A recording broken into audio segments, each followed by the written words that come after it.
Coucou, me revoilà pour une petite recette dessert, un peu une spécialité de chez nous qui est la tarte au fromage blanc. C'est une recette qui vient d'une de mes collègues et franchement quand je l'ai faite je l'ai adorée, en tout cas elle a fait un malheur chez moi. Donc j'ai décidé de vous la faire partager. Alors vous avez le choix de soit faire votre pâte sucrée vous-même, soit d'utiliser une pâte sablée du commerce. Là c'est vous qui choisissez. J'avoue ne pas avoir mon rouleau à pâtisserie sous la main, donc j'ai utilisé une pâte sablée du commerce. Mais si vous voulez faire une pâte sucrée, je vous donne un petit exemple. Vous mélangez 140 g de beurre à température ambiante. Vous mélangez 75 g de sucre glace, un œuf, 25 g de poudre d'amande par exemple et 250 g de farine tamisée. Voilà, vous malaxez tout ça pour que ça fasse une pâte. Vous la laissez, je vais y arriver, vous l'étalez pardon entre deux feuilles de papier cuisson et vous la laissez une demi-heure au frais et ensuite vous pouvez la mettre dans votre moule. Voilà, ça c'était l'étape numéro 1 que j'ai un peu zappé. Ah, vous voyez, j'ai une autre boule de poil qui se balade dans la maison maintenant. Et on va attaquer la préparation de la garniture de notre tarte au fromage blanc que je vais réaliser dans notre moule à manquer silicone. Et grâce également à mon bol à pâtisserie que j'ai ici. Alors là, je l'ai avec la collerette qui permet, si vous n'avez pas de Speedy Chef par exemple, ou si vous voulez faire des préparations avec votre batteur, et ben c'est génial parce que vous pouvez mettre vos fouets dedans de votre batteur électrique et vous ne vous éclaboussez pas grâce à la collerette. La collerette s'adapte sur plusieurs tailles de bol, donc vous pouvez très bien avoir la collerette pour le bol, si je ne m'abuse c'est un 3 litres, si je dis pas de bêtises, 3 litres 5, mais vous pouvez effectivement l'adapter sur les plus petits également. Donc là je ne vais pas en avoir besoin parce qu'on va venir mélanger 1 kg de fromage blanc au lait entier. Bon oui, c'est meilleur. Donc là, je prends ma petite spatule rose parce qu'on est au mois d'octobre et spatule rose dit Octobre Rose aide à l'association Ruban Rose pour celles qui connaissent. Et du coup, si jamais vous voulez contribuer sur ce mois d'octobre 2021, je ne sais pas quand est-ce que vous regardez la vidéo pour plus tard, parce que évidemment, je la fais pour mes ateliers, mais elle est aussi pour vous qui me suivez. Donc si jamais vous avez envie de participer, venez tous les mois d'octobre de chaque année. Tupperware fait s'associer à l'association pour reverser toujours des dons en fonction des ventes que l'on fait sur un produit précis. Et là, c'est le lot de spatule rose silicone. Alors, ensuite, donc 1 kg de fromage blanc au lait entier. 170 g de sucre. Évidemment, ce que j'ai pas sorti, c'est ma balance, mais elle n'est jamais bien loin.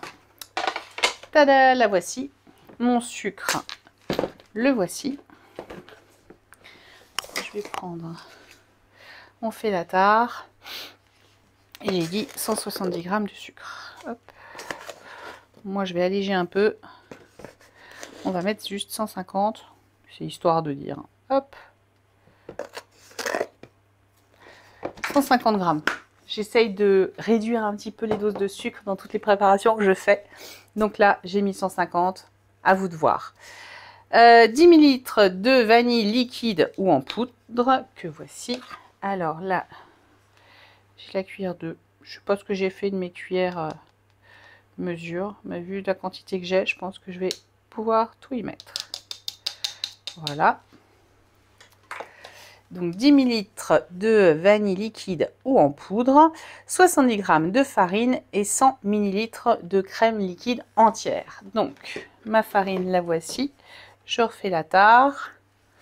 70 g. Hop.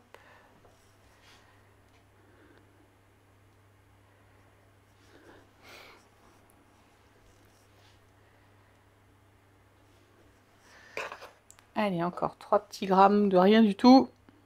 Voilà, c'est fait.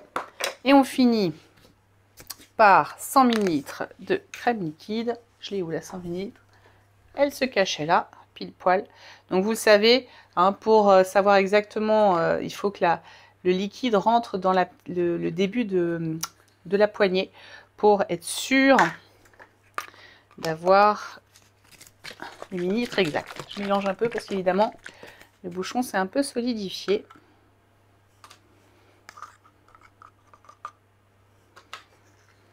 Et je voudrais pas en mettre partout comme c'est mon habitude. Allez. Vous voyez, là, ça rentre légèrement dans le manchon. Et là, je vais tout récupérer avec ma spatule.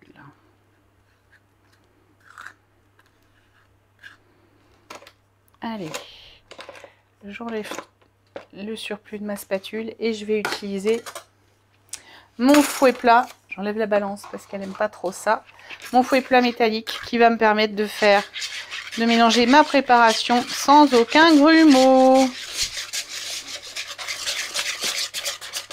J'ai l'impression qu'il me manque un truc. Ah oui, c'est normal.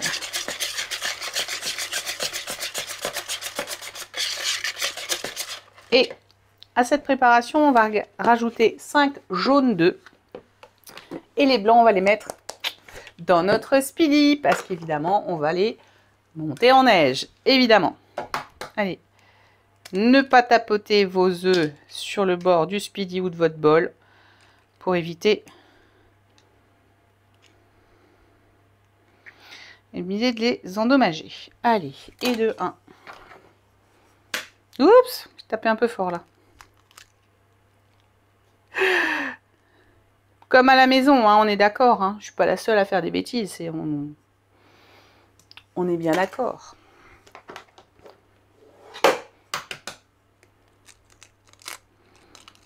J'aurais peut-être dû les casser avant. On aurait perdu moins de temps.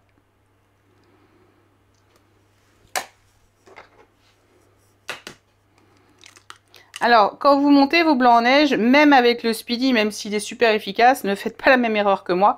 C'est que je trouvais que c'était tellement efficace que j'ai arrêté de mettre la fameuse pincée de sel que ma maman m'a appris à mettre, jusqu'à ce qu'une de mes collègues m'explique, très justement, que la pincée de sel est toujours indispensable pour éviter que vos blancs ne granulent, tout simplement.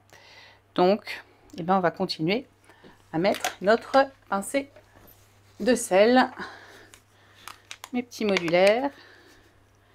Hop, ça c'est fait. Maintenant, je vais finir de fouetter avec mes œufs.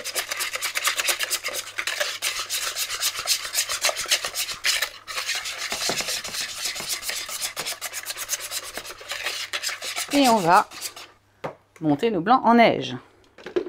En un temps record, comme toujours. Position 1 sur notre speedy. Donc vous savez que le speedy 2 maintenant, il a une position 2 pour vous permettre de préparer des pâtes à crêpes, des pâtes à gâteau, des pâtes à pancakes, bref, des préparations plus denses où vous mettez de la farine. Et maintenant, bah, nous, vitesse 1 comme d'hab.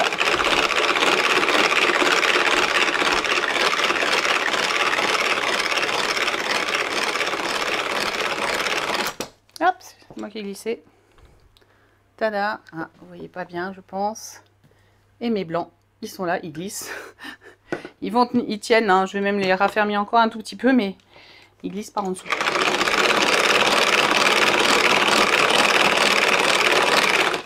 J'aime bien qu'ils soient bien fermes pour cette préparation. Voilà, là ils sont parfaits. Vous voyez, ils glissent plus, ils tiennent bien. Il n'aura pas fallu beaucoup de plus. Et ben on va venir avec ma spatule maintenant.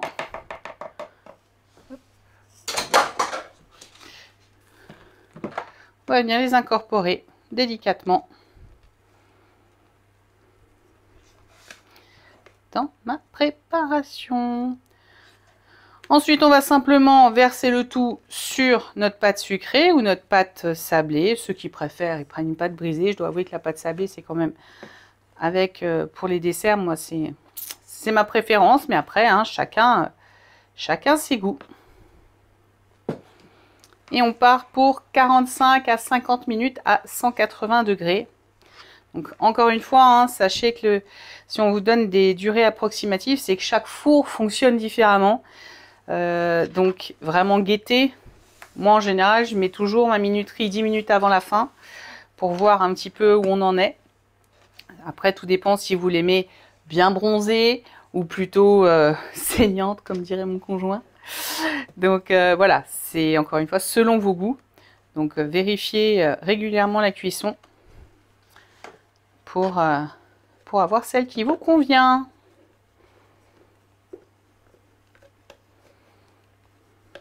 Et voilà, spatule, un coin pointu. Et regardez, grâce à ce coin pointu, je récupère tout ce qu'il y a dans les angles de mon Speedy.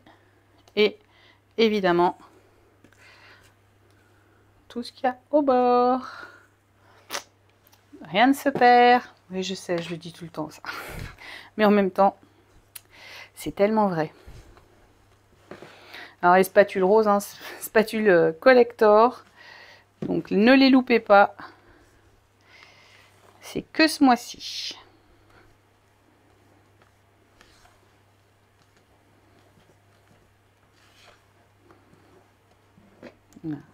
C'est bien mousseux et ça sent bon. Moi, c'est toujours cette petite odeur de vanille. En plus, je l'ai mis en poudre, donc on a tous les petits grains de vanille.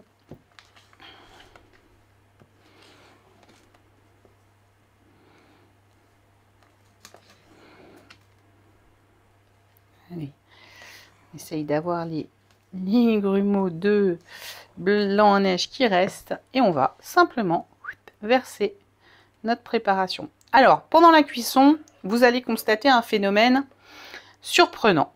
Elle va gonfler, vraiment, mais vraiment, vraiment, vraiment gonfler. Ne vous inquiétez pas, entre guillemets, c'est normal. Je sais que la première fois que ça m'est arrivé, même si je le savais, j'étais assez surprise quand même. Ça va largement dépasser les bords de votre tarte. Mais c'est normal. En fait, ce que vous allez faire, là je fais un peu attention parce que j'en ai mis plus d'un côté que de l'autre. Donc vous allez, dès que la cuisson elle est dorée comme vous voulez, en fait vous éteignez votre four, vous ouvrez la porte du four et vous laissez la tarte redescendre parce qu'elle va redescendre jusqu'à la hauteur de la pâte, ne vous inquiétez pas, d'accord? Ensuite vous pouvez saupoudrer de sucre glace. Celles qui ont une grille ronde, vous pouvez la marquer également parce que c'est voilà, c'est ce côté un petit peu décoratif qui peut être sympa. Et enfin moi ma préférence aussi c'est après de la mettre au frais et de la servir bien froide. Voilà, donc ça c'est encore les goûts et les couleurs. Vous pourrez tester par vous-même. Et ben moi je vais aller enfourner ça parce que j'ai fait une bêtise. J'ai bien sorti ma grille du four, mais je l'ai pas mise avant de la verser verser ma préparation dedans. Je l'ai pas mis mon moule dessus. Donc je vais éviter de faire des bêtises devant vous. Je vais la poser sur ma grille, je vais l'enfourner 45 minutes et on se retrouve tout de suite après.